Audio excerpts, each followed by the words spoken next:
Assalamualaikum warahmatullahi wabarakatuh. Halo anak-anak semua. Hari ini kita akan belajar tema 8, subtema 1, pembelajaran ke-1 dengan muatan bahasa Indonesia dan IPA. Sebelum mulai belajar, kita berdoa terlebih dahulu ya. Berdoa dimulai.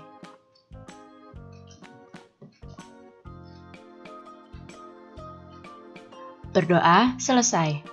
Baik anak-anak, sudah siap untuk belajar hari ini? Kalau sudah siap, mari kita mulai belajarnya.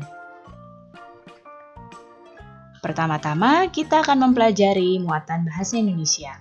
Ada 3 orang anak yang sedang berbincang-bincang. Salah seorang anak bertanya pada temannya, apakah dia masih ingat tentang teks non-fiksi? Dan temannya menjawab bahwa dia masih ingat tentang teks non-fiksi. Teks non-fiksi adalah bacaan yang disusun berdasarkan fakta atau peristiwa yang benar-benar terjadi. Kalian semua juga sudah ingat lagi kan tentang teks non-fiksi?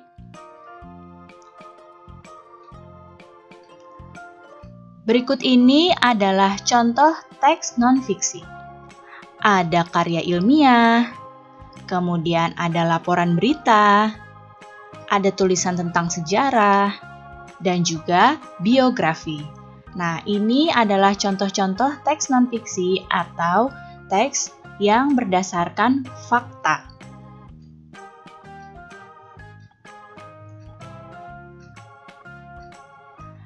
Teks non-fiksi berisi informasi-informasi tentang suatu peristiwa. Kita dapat mencari dan menentukan peristiwa tersebut dengan mengidentifikasi teks tersebut. Lalu, bagaimana caranya ya mengidentifikasi teks? Berikut ini cara mengidentifikasi sebuah teks.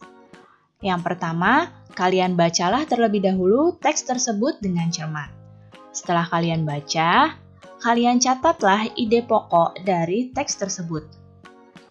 Kemudian, kalian buatlah peta pikiran dan menuliskan beberapa kalimat dari ide pokok tersebut dalam peta pikiran. Sekarang kalian bacalah teks berikut ini dengan cermat ya.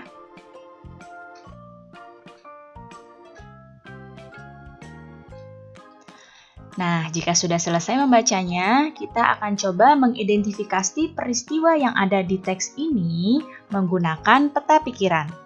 Kita akan buat peta pikirannya dengan judul Berjalan sejauh 2,5 km demi air bersih. Di sini peristiwa yang kita dapat identifikasi pertama bisa melalui pertanyaan, apa peristiwa yang terjadi? Nah, di sini peristiwa yang terjadi adalah masyarakat Lamaknen Selatan kesulitan untuk mendapatkan air bersih. Kemudian, peristiwa berikutnya adalah berapa jarak tempat tinggal warga dengan sumber air bersih. Nah, ternyata jaraknya adalah 2,5 km. Dan di mana warga mengambil air bersih? Dari teks ini kita bisa mengetahui bahwa warga mengambil air bersih di Timor Leste. Jadi ini adalah pembuatan peta pikiran untuk mengidentifikasi peristiwa dalam teks non-fiksi.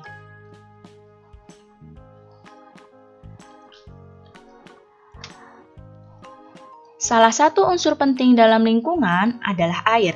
Air sangat diperlukan bagi kehidupan di bumi. Apa saja ya manfaat air? Sekarang kita akan mempelajari muatan IPA.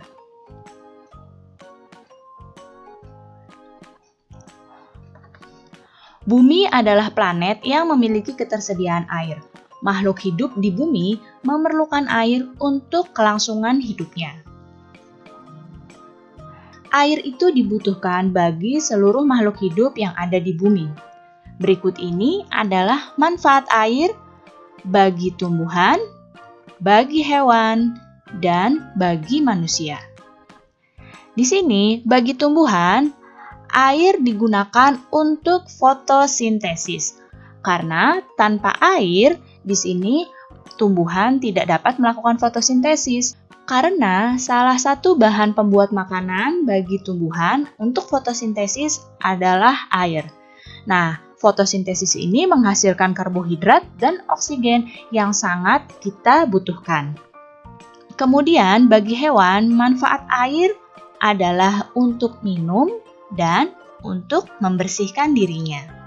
Sedangkan bagi manusia, air ini begitu banyak manfaatnya untuk keperluan hidup sehari-hari seperti untuk minum, untuk mandi, mencuci, memasak, mengairi sawah, kemudian juga untuk sarana transportasi, untuk membangkit listrik, dan masih banyak lagi manfaat air yang lainnya bagi manusia.